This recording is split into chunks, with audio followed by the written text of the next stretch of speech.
आप देख रहे हैं पब्लिक स्टेटमेंट न्यूज नेटवर्क।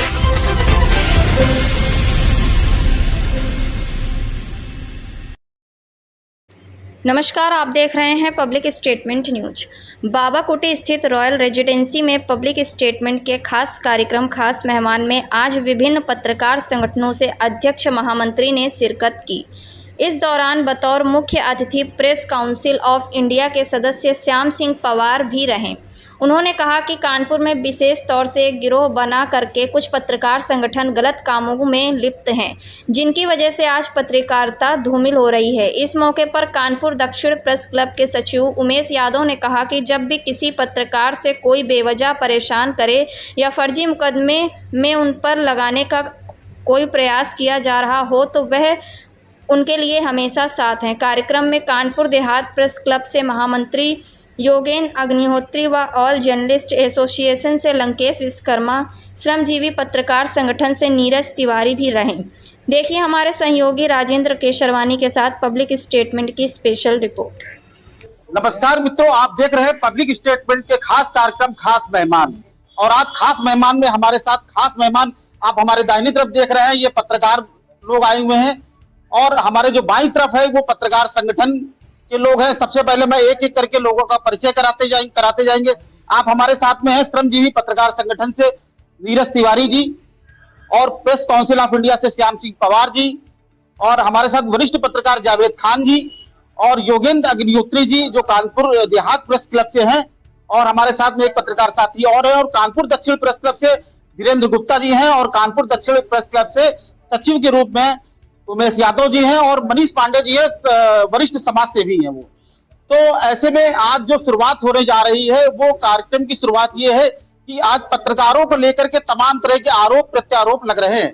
ऐसे में पत्रकार क्या सोचता है और पत्रकार संगठन इस पूरे विषय पर क्या कहता है, इस पर आज एक संवाद का जो सिलसिला है उसकी शुरुआत होने जा रही है। सबसे पहले आप सभी आए हुए सभी अतिथियों का बहुत अभिनंदन है। सबसे पहले श्याम भैया, थोड़ा सा आप ये बताइए कि पत्रकार को लेकर के क्या जिम्मेदारी पत्रकारों की होनी चाहिए, थोड़ा सा विस्तार जी बताइए। देखिए, पत्रकार जो होते हैं, सुनाई दे रहा है? हम बहुत धीरे बोलते हैं। नहीं कोई नहीं, बोलिए, मेरा ब्लूटूथ है। अच्छा ठीक। देखिए, पत्रकार जो होता है किसी भी देश की दिशा और दशा को सुधारने में उसका एक अहम योगदान होता है, और पत्रकारों की भी एक दायित्व है अपना कि वो अपनी जिम्मेदारी को समझें। बड़ा कटु है लेकिन सच ये है कि वर्तमान परिदृश्य में जो पत्रकारिता है, और अन्य शहरों को तो नहीं जानता हूं, विशेषकर कानपुर की जो पत्रकारिता है बिल्कुल एक संगठित गिरोह के बैनर तले आ चुकी है। लोग ये समझ ही नहीं पाते हैं कि कौन पत्रकार है कौन नहीं है। इस विषय को लेकर के समय समय पर सवाल या निशान भी लग रहे हैं और सवाल उठते भी आ रहे हैं। जिला प्रशासन भी कहीं न कहीं ये साबित करने में जुटा हुआ है और इस पहचान में लगा हुआ करने में कौन पत्रकार है कौन नहीं है। जिला प्रशासन की निगाह में पत्रकार वही है जो जाकर समय समय पर उच्च अधिकारियों को, यहाँ तक कि चौराहे के जो चौकी इंचार्ज से लेकर के होमगार्ड आदि के साथ अगर सेल्फी खिंचा करके ना डाले या गुलदस्ते ना भेंट करे तो उसकी पत्रकारिता आज अधूरी लगती है। तो जिला प्रशासन भी चाहता है कि ऐसे पत्रकार कम से कम हमारे बीच में आवे, जो हमारे साथ सेल्फी खींचे, हमको गुलदस्ता भेंट करे, हमारा जन्मदिन मनावे। इस तरीके की तो पत्रकारिता आज कानपुर की हो गई है। इसको कैसे सही दिशा में कैसे ले जाया जाए, कुछ सुझाव है क्या? देखिए, पत्रकार जो होता है वो पहले तो निष्पक्ष बनना चाहिए अपने आप में, और उसको अपने आप में सोचना चाहिए कि हम अपने परिवार के लिए नहीं जी रहे, अपने लिए नहीं जी रहे हैं, हम देश और समाज के लिए जी रहे हैं। लेकिन लोग आज जो पत्रकारिता कर रहे हैं वो कहीं न कहीं इसलिए कर रहे हैं कि हम इस शहर में 10 मंजिली इमारत अपने संरक्षण बनवाएंगे जिसका ना नक्शा होगा ना मानक पास होगा, उसका संरक्षण हम करेंगे। अपना बोर्ड लगा देते हैं शहर में। पता चला कि कोई अधिकारी कतराई लगता है कार्रवाई करने से, उसे लगता है भाई अरे फलाने पत्रकार हैं, फला संगठन के फलाने बड़े बड़े वो भाई पदाधिकारी होते हैं ना, तो वो भी डरता है। तो आज शहर की जो पत्रकारिता जिसे कह रहे हैं भाई आपकी निगाह में हो सकती है, मैं तो नहीं मानता हूँ, लेकिन आज की जो पत्रकारिता है वो कहाँ तक सीमित है। हम अवैध मानकों के जो मकान है उनको बनवाने का ठेका लेते हैं। किन किन होटलों में देह व्यापार चलेगा, किसी न किसी संरक्षण चल रहा है। किसी न किसी क्षेत्र में खनन माफिया जो सक्रिय है या खनन का काम हो रहा है, कहीं न कहीं उसमें भी कोई न कोई संलिप्त है। मोहल्ले में जो जुए हो रहे हैं, सट्टे खेले जा रहे हैं, कोई न कोई संरक्षण हो रहा है। नहीं कोई एक खबर आप अपने तरफ से बनाकर देखिए, किसी न किसी फोन आ जाएगा भाई मैं फलाने बोल रहा हूँ। पत्रकारिता आज कहाँ पर है? आरटीओ है, केडीए है, नगर निगम है, स्वास्थ्य विभाग है, जहां देखो हर आदमी ठेकेदार है, वह ठेकेदार दूसरा कोई नहीं अपने को पत्रकार कहता है। मतलब कहने का साफ तौर से ये कि पत्रकार एक जो है गिरोह बना करके गलत कामों का जो है वो ठेका ले रहा है। ऐसी जो ठेकेदारी है उसको तोड़ने के लिए क्या किस तरह के प्रयास किए जाने चाहिए? देखिए इसमें सबसे महत्वपूर्ण योगदान होता है प्रशासन का, और हम ये जानते हैं कि कानपुर प्रशासन चाहे वो मतलब कहा जाए पुलिस विभाग हो या अन्य विभाग, वो अपनी जिम्मेदारी खुद नहीं निभा पा रहे हैं, अपने दायित्वों को निभा नहीं पा रहे हैं। नतीजा यह हो रहा है कि रोज रोज नए नए पत्रकार पैदा हो रहे हैं। उनको ये लगता है कि किसी ने एक भ्रष्टाचार का मामला खोलने का प्रयास किया, कहीं न कहीं उसको कुछ मिल गया, पड़ोसी पत्रकार भी सोचता है कि जब इसको मिल गया है कल हम भी दूसरे का छापेंगे तो मुझे मिलेगा। तो कहीं न कहीं जो शहरी क्षेत्र में जिला प्रशासन के जो अन्य भी जो विभाग हैं, चाहे आरटीओ हो, केडीए हो, नगर निगम हो, स्वास्थ्य विभाग हो, शायद कोई विभाग हो, अगर उन विभागों में भ्रष्टाचार रुक जाएगा तो ये पत्रकारों की फौज अपने आप खत्म हो जाएगी। क्योंकि ये पत्रकारों की फौज जो है उसी पर पनप रही, उसी पर पल रही, उसी पर बड़ी हो रही है। अगर ऐसा नहीं है तो तने जो भी संस्थान है, किस संस्थान से किस पत्रकार को वेतन मिलता है, बड़ा सोचने वाली बात है।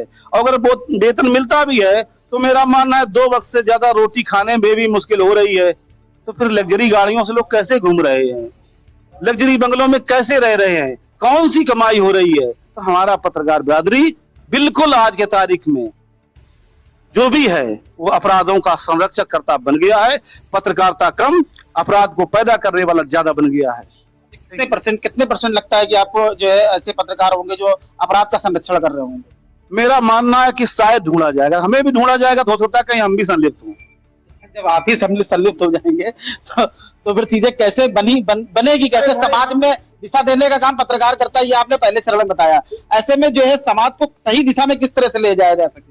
देखिए हमने आपको बता दिया, सबसे पहले जो वेतन भोगी लोग हैं, चाहे वो डीएम हो, कमिश्नर हो, कोई अधिकारी हो, कोई भी अपने दायित्व को नहीं निभा पा रहा है। लाखों का वेतन है, इसके बावजूद भी ऊपरी कमाई चाहिए। तो भाई पत्रकारों को जब कोई वेतन नहीं है और फिर अगर ऊपरी कमाई कर रहे हैं तो कौन सा गलत काम कर रहे हैं भाई? ठीक है। और पत्रकारिता की बातें खत्म कर दो, पत्रकारिता की जब पा नहीं पड़ी है, इतनी जमात खड़ी है, हमें बड़ा कटु लगता है कहने में। कोई ऐसा पत्रकार हमको बताए जिसने पत्रकारिता के मानकों किताब पढ़ी हो, बतावे हमको। तो जब हमने पत्रकारिता की बात पढ़ी नहीं है, हमने तो आईडी ले ली, माइक ले लिया, या कहीं पर 500 रुपए में कार्ड बनवा के जेब में डालिया, हम वरिष्ठ पत्रकार। वरिष्ठ पत्रकार की कोई सीमा भी नहीं बची है ना। हम जितने बड़े संस्थान से हैं उतने बड़े पत्रकार हैं, हम चाहे कितना अच्छा लिख लेते हो, कोई गिनती नहीं। ठीक है सर, मैं कुछ और लोगों क्या लगता है कि किसी भी पत्रकार की तरफ से कोई यहाँ पे बातचीत शुरू हो रही है, लेकिन फिर भी मैं कोशिश करूंगा, वरिष्ठ पत्रकार है जावेद जी, मैं उनसे बात करूंगा। सर क्या कहना चाहेंगे वर्तमान पत्रकारिता को लेकर? श्याम भाई ने जो पत्रकारिता के बारे में काफी गहराई से कुछ बोल दिया है। मैं एक शेर कहना चाहूंगा कि महसूस ये होता है ये दौरे तबाही है, शीशे की अदालत है, पत्थर की गवाही है। बस ये 2 शेर मेरे 2 शब्दों से आप हालात का अंदाजा लगा सकते हैं।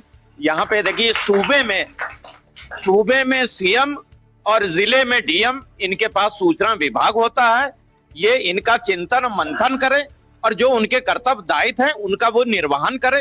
और पत्रकार स्वयं में अपने विवेक से ये सोचे कि उनके जो अधिकार हैं, अधिकारी को साथ साथ कर्तव्य और दायित्व का भी उन्हें निर्वहन करना चाहिए। बस यही क्या लगता है सबसे बड़ी कमजोरी कहाँ पर है, प्रशासन में है या पत्रकार में? कहीं ना कहीं जो है ये दोनों की कमजोरी है। प्रशासन उसको जता नहीं पा रहा है, और जब तक जताएगा नहीं, पत्रकार अपनी कमी पूरी दूर नहीं करेगा। बिल्कुल ठीक बात है। देखिए, लोकतंत्र के 3 स्तंभ होते हैं।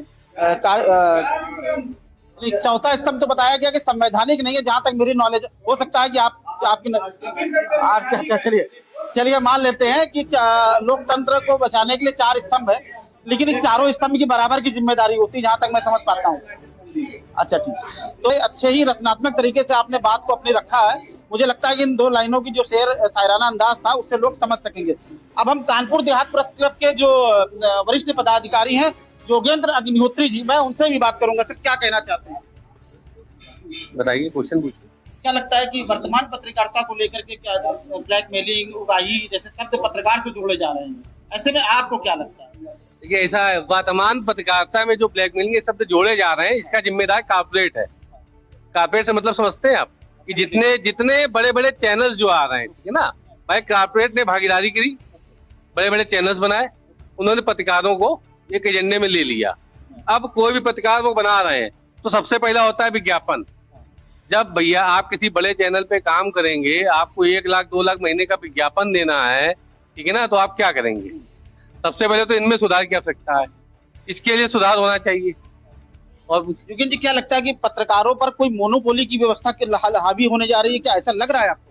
नहीं, हमको नहीं लगता है कि किसी पत्रकार के ऊपर कोई मोनोपोली प्रयास किया जा रहा है।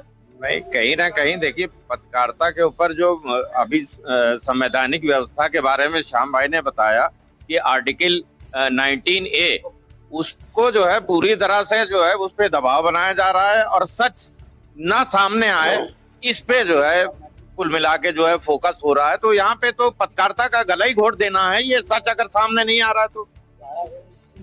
चलिए, अब हमारे साथ में नीरज तिवारी जी, श्रमजीवी पत्रकार संगठन से हैं। वो बड़े ही क्रांतिकारी सोच के हैं, और हमेशा पत्रकारों की बात जब भी आती है तो वो आगे खड़े होते हैं। सर, क्या कहना चाहेंगे? कुछ लोगों का मानना है कि पत्रकारों पर मोनोपोली हो रही है, मतलब खबर ना चलाने के लिए, और चलाना है कि नहीं चलाना है, एक सिंडिकेट तय कर रहा है। क्या लगता है आपको? हमारी दृष्टि में इस टाइप का मोनोपोली जैसा शब्द जो है, हमको समझ में नहीं आता कि मोनोपोली है क्या। किसके ऊपर कौन मोनोपोली चलाने जा रहा है? पहली बात तो पत्रकार, जैसे श्याम भाई ने कहा, कि अपने अधिकार और कर्तव्यों का अच्छी ढंग से अध्ययन करें। दूसरी अहम बात यह है कि कौन किसके ऊपर दबाव बना सकता है। पत्रकारिता अपने लिए नहीं की जाती है। पत्रकार शब्द ऐसा है जो समाज के लिए करता है। जो सिर्फ अपने लिए करता है वही बड़ी बिल्डिंग देख रहा है, बड़े मकान देख रहा है, और जो है कभी खनन देख रहा है, कभी अन्य व्यवस्थाओं में जा रहा है। पत्रकारिता जो समाज के लिए की जाती है, तो उसमें पत्रकार शब्द एक उभर के आता है। अभी देखो, लोकतंत्र का सबसे बड़ा महापर्व चल रहा है। अब इस चुनाव में जितने भी राजनीतिक दल हैं, टारगेट कौन है? पक्ष में हो या विपक्ष में हो। पक्ष के लोगों के लिए कुछ मेन स्ट्रीम मीडिया की गिनती के 5 होंगे श्याम भाई, जिनके लिए कहा जा रहा है गोदी मीडिया, लेकिन नाम लेके नहीं कह रहे हैं। और हम जैसे लघु अखबार के लोग हैं या लघु पत्रकारिता में रहते हैं, इन लोगों के लिए सब टारगेट करके दिया जाता है। किस व्यक्ति ने ऑब्जेक्शन किया कि आप सार्वजनिक तौर पे किसी को दलाल नहीं कह सकते हैं? श्याम भाई, कि पत्रकारिता के ऊपर, अखबारों के ऊपर आज तक किसी एक व्यक्ति ने कोई ऑब्जेक्शन नहीं किया। हर राजनीतिक दल खुले मन से कह रहा है कि आप दलाल हो, आप फलाने के प्रवक्ता हो। समाज में पत्रकारों की स्थिति इतनी खराब हो चुकी है कि पत्रकार अपना विश्वास खो चुका है। पत्रकार को आदमी जानता था कि मेरे घर परिवार में समस्या है, समाज में समस्या है, और जगह जो समस्या है उसका एक पत्रकार निदान करेगा, हम इनके पास जाएंगे, ये निदान निकालेंगे, ये हमारी लड़ाई लड़ेंगे। एक बात बताइए कि कई पत्रकार संगठन ऐसे हैं, मैं नाम नहीं लूंगा उस पर, कई पत्रकार संगठन ऐसे जिनके अपने पदाधिकारी ही लंबे हिस्ट्री सीटर है, ठीक है ना? तो क्या ऐसे मामलों में क्या प्रशासन को जो है कार्रवाइयां नहीं करनी चाहिए तेजी से? जैसे कि अगर मान लो आज जो फास्ट ट्रैक कोड बनी पॉलिटिकल लोगों के लिए, तो क्या ऐसे जो है पत्रकारों के लिए भी नहीं, क्या फास्ट ट्रैक कोड की व्यवस्था सरकारों को नहीं की जानी चाहिए? सबसे बढ़िया प्रश्न आप उठाया, और इसके लिए श्याम भाई कह चुके हैं, जावेद भाई कह चुके हैं, मैन भाई कह चुके हैं। अगर शहर का डीएम और कमिश्नर अपना काम ढंग से करे, अरे क्यों प्रश्न लिखी गाड़ी पे आप नियम कायदे कानून नहीं लगाएंगे? जिसकी गाड़ी में नंबर प्लेट ना हो उसका भी चालान करिए। आप कोई विशेष दर्जा प्राप्त करके थोड़ी आए हो। कानून सबके लिए एक है। जिस समय आप कानून एक कर दोगे तो पत्रकारों की जमात में 80% की गिरावट अपने आप आ जाएगी। कुछ लोग तो 500 कार्ड बना के इसलिए चलते हैं मेरी गाड़ी का चालान ना हो, कुछ लोग तो इसलिए जाते हैं फलाने मेरे संस्थान में दलाली शुरू हो जाएगी। इस टाइप के जितने पत्रकार हैं, अगर कानून नियम, चाहे पत्रकार हो, चाहे नेता हो, चाहे सफेद पोस्ट हो, आप ये मानते हैं कि पत्रकार संगठनों में, एक मिनट, हिस्ट्री सीकर्स हैं? आप ये मानते हैं, हाँ या नहीं? चुपके से घुस चुके हैं। बता दो, अगर प्रशासन अपना काम ढंग से करेगा, ब्यूरोक्रेट्स अपना काम ढंग से करेगा, तो 80% लोग, मैं गारंटी दे रहा हूँ, गायब हो जाएंगे। पत्रकार संगठन में 80% लोग पत्रकार संगठन 80% लोग गायब हो जाएंगे अगर इस टाइप की सुविधा नहीं मिलेगी। चलिए कुछ और लोगों से ही बात करें, कुछ और लोगों के भी सवाल आ रहे थे। सर एक मिनट सर, हमारे साथ में कानपुर दक्षिण प्रेस क्लब के वरिष्ठ पदाधिकारी हैं उमेश यादव जी, मैं उनसे बात करूंगा। सर क्या लगता है कि पत्रकारिता में क्या मोनोपोली करने का प्रयास किया जा रहा है? देखो, कानपुर में पत्रकारों की संख्या बहुत अधिक है। ऐसा नहीं है कि पत्रकार कम है और कोई अपने आप में कम क्षमता रखता है। हर पत्रकार अपने आप में कुछ न कुछ काबिलियत जरूर रखता है, तभी वो पत्रकार अपने आप को लिखता है और समाज में अपने आप को दिखाना चाहता है। सबसे पहली बात, पत्रकारिता का एक धर्म है, पत्रकारिता भी एक धर्म है, लेकिन कितने पत्रकार उस धर्म को निभा रहे हैं, ये एक विषय है, ये एक सवाल है कि पत्रकारिता के धर्म को कितने लोग निभा रहे हैं। शायद ही कुछ % के लोग निभा रहे हैं। इसके बाद में कुछ लोग खबर को चलाना चाहते हैं, लेकिन उनको खबर को दबाने का प्रयास किया जाता है। कानपुर दक्षिण में, कानपुर में तमाम ऐसे भूमाफिया हैं जिनकी खबर कुछ लोग चलाते हैं, लेकिन पीछे से आवाज आती है, फलाने वो मेरा आदमी है, आप उसकी कल से खबर नहीं चलाओगे। तो वो पत्रकार कहीं ना कहीं संगठन से या नहीं जुड़ा है, या उसके पास कोई लाभी नहीं है, या वो कमजोर पड़ता है अपने आप को, तो वो उस खबर को दबा देता है। बड़ा सवाल है आपका। देखिए योगेंद्र भाई अभी बताया कि अगर उसके पास लॉबी नहीं है किसी पत्रकार के पास, संपादक के पास, और उस पर दबाव बनाया जाता है कि आप ये खबर न चलाइए, ऐसे में उसके पास लॉबी नहीं है, वो अपने आप को सुरक्षित कैसे महसूस करेगा? भाई बड़े बड़े जो संगठन बने पत्रकारों के, कोई भी चीज हो, है ना, जैसे कोई कार्यकर्ता होता है, किसी राजनीतिक पार्टी को ज्वाइन करता है, किस लिए ज्वाइन करता है? इसीलिए तो ज्वाइन करता है। कार्यकर्ता से MLA बनता है, MP बनता है, मुख्यमंत्री बनता है, प्रधानमंत्री बनता है। भाई आप किसी ऐसे संगठन से जुड़िए जो आपको संरक्षण दे सके। अगर आपको लगता है भाई कोई पत्रकार है, सीधी बात, कि आपके ऊपर दबाव है, कोई माफिया आपके ऊपर दबाव डाल रहा है, कोई राजनीतिक नेता आपके ऊपर दबाव डाल रहा है। योगेंद्र जी का सुझाव ये है कि आप किसी संगठन जुड़िए। चलिए खैर, हमारे साथ में लंकेश जी है, मैं चाहूंगा कि कार्यक्रम को थोड़ा शॉर्ट करूं, क्योंकि होता है कि बहुत ज्यादा बड़ा कुछ अगर कार्यक्रम हो जाता है तो कुछ लोग देखने में कतराते हैं, लेकिन कोशिश ये होगी कि रचनात्मक तरीके से। मैं लंकेश जी सर, आप प्लीज हमें अपने संगठन का नाम बताएं। ऑल जर्नलिस्ट प्रेस काउंसिल है हमारा। लंकेश जी, वर्तमान पत्रकारिता को लेकर के सशक्ति हुई पत्रकारिता जैसे शब्द इस्तेमाल किए जा रहे हैं, आपके अपने विचार क्या हैं? हमारा कोई विचार नहीं, हमारा केवल एक ही विचार है, आप किसी समूह संगठन से जुड़े, अपने आप को मजबूत करें, मिल के लड़ाई लड़ें, तभी आप अपने आप को बचा पाएंगे, सेव कर पाएंगे। जो लड़ाई लड़ेगा उसमें मुकदमे होने हैं। अगर इस से अगर वो डर रहा है तो फिर वो पत्रकारिता छोड़ के अपना आराम से कोई कार्य करे। लंकेश जी, अभी कुछ समय पहले जो है ये भी निकल के आया है कि पत्रकारों पर वो लाइजनिंग, आपको भी लगता है क्या वसूली का काम क्या बहुत तेजी से चल रहा है इस समय कानपुर में?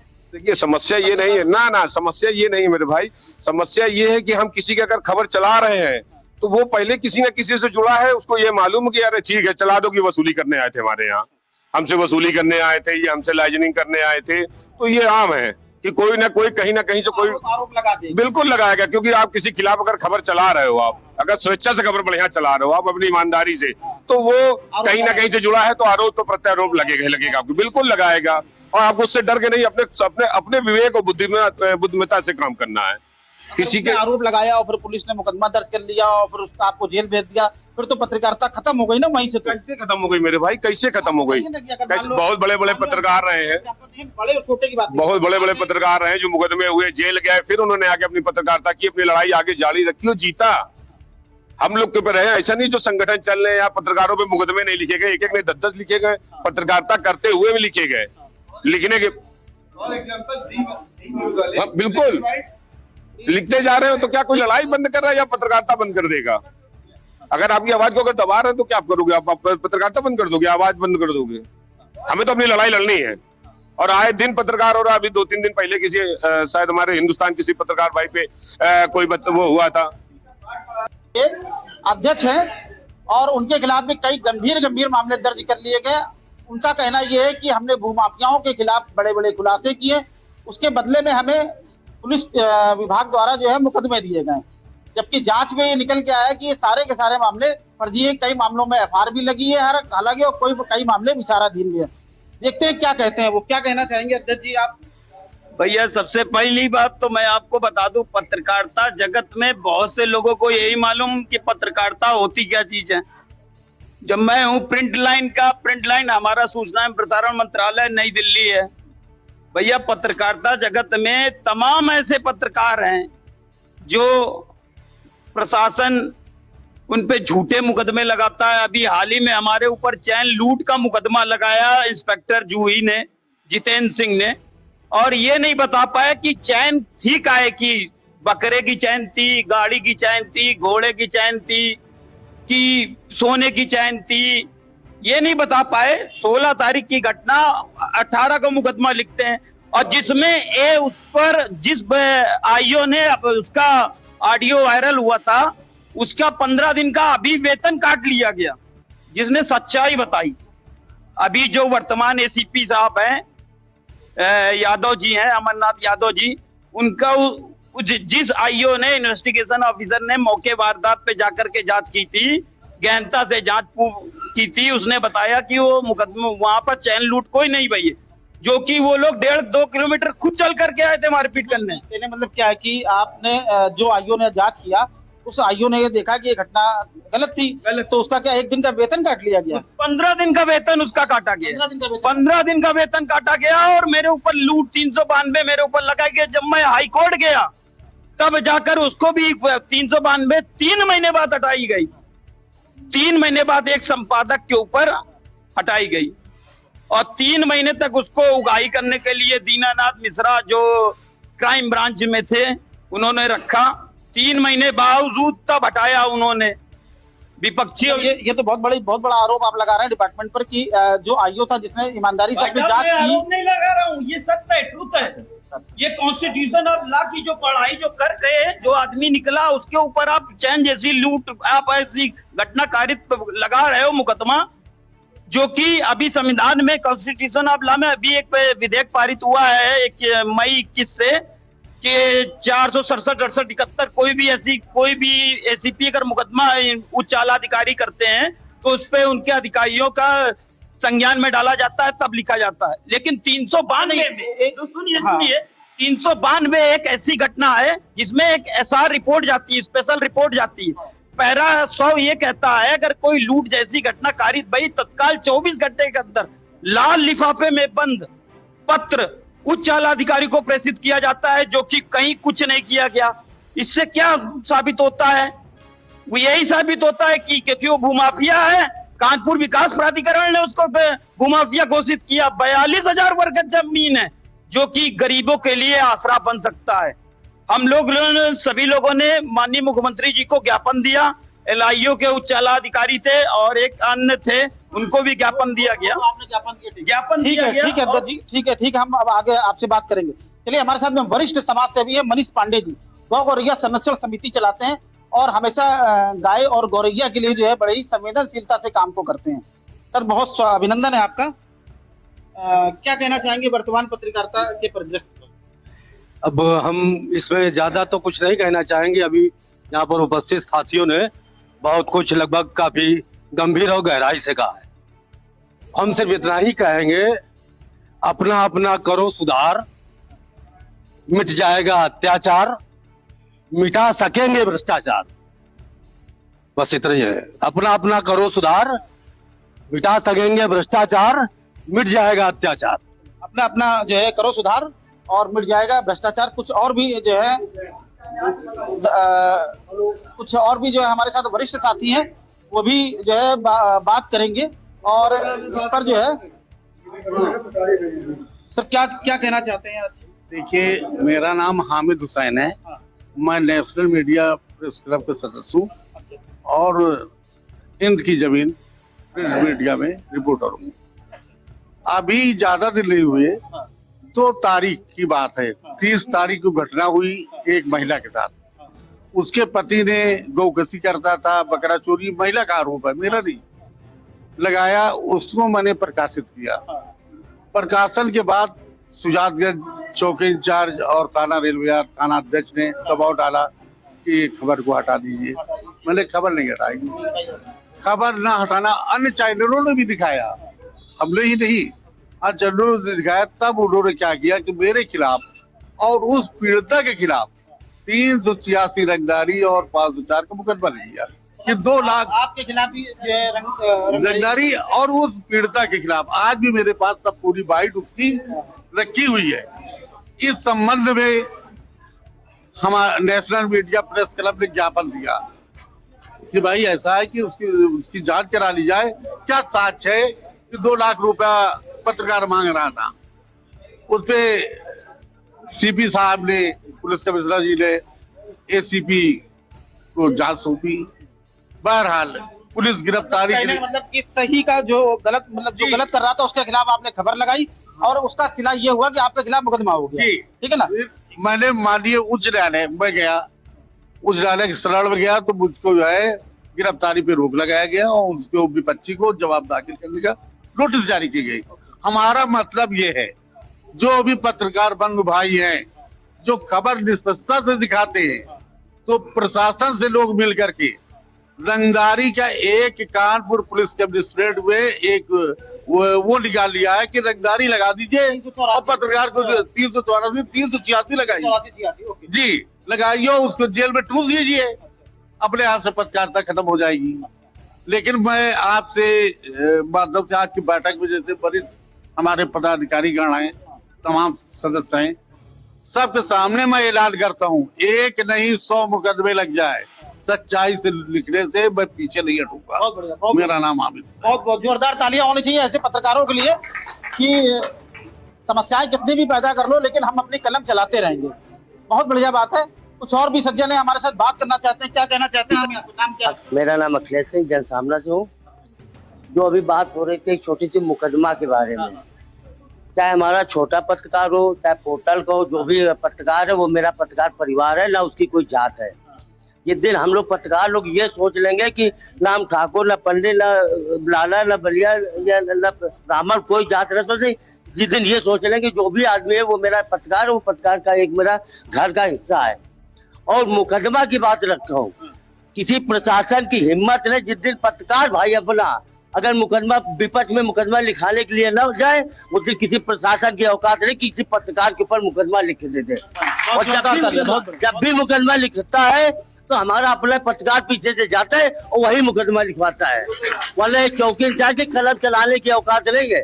छोटा से छोटा आदमी हो, हमारी आपकी बुराई लाख हो, लेकिन जब मामला प्रशासन का हो तो हम लोग एक परिवार जैसे खड़े होना चाहिए।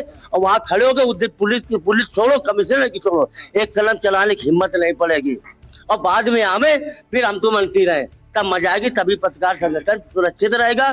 और रही जितने बड़े क्लब है जो भी बनाए अपने संस्था, वो अगर संस्था चल रही है तो हमारे पत्रकार परिवार से, और पत्रकार परिवार जब है वहाँ पे सारे पत्रकार है तभी वो संगठन चल रहा है। जिस दिन चाहे कानपुर अपना प्रेस क्लब हो, जिस दिन 5 पत्रकार होंगे उस दिन कमिश्नर नहीं सुनेगा, और जब 5000 खड़े होते हम ही लोग तब कमिश्नर सुनता, फिर वहाँ के अपने मुखिया बनते। और वही लोग मिलकर जब कोई पत्रकार सच अपनी खबर चलाता है तो ऊपर से फोन आएगा कि रखो ने, ये भी बताते हैं, उसको दबाया जाता है और घुमा के कमिश्नर से वही लोग मुकदमा लिखाते हैं। तो इसलिए सब लोग हाथ जोड़ के विनती है, कभी छोटा बड़ा कभी हो, थाने में सब लोग साथ में खड़े हो। अगर हमारा कोई पत्रकार अगर दूसरे पुलिस को ताकत नहीं देगा तो किसी पुलिस की औकात नहीं कि एक हमारे खिलाफ एप्लीकेशन दे। बहुत बढ़िया बात, बहुत बढ़िया बात, बहुत बढ़िया बात इन्होंने कही कि मतलब संगठित होकर के अगर आप रहेंगे तो मुझे लगता है तभी आप सुरक्षित हो पाएंगे।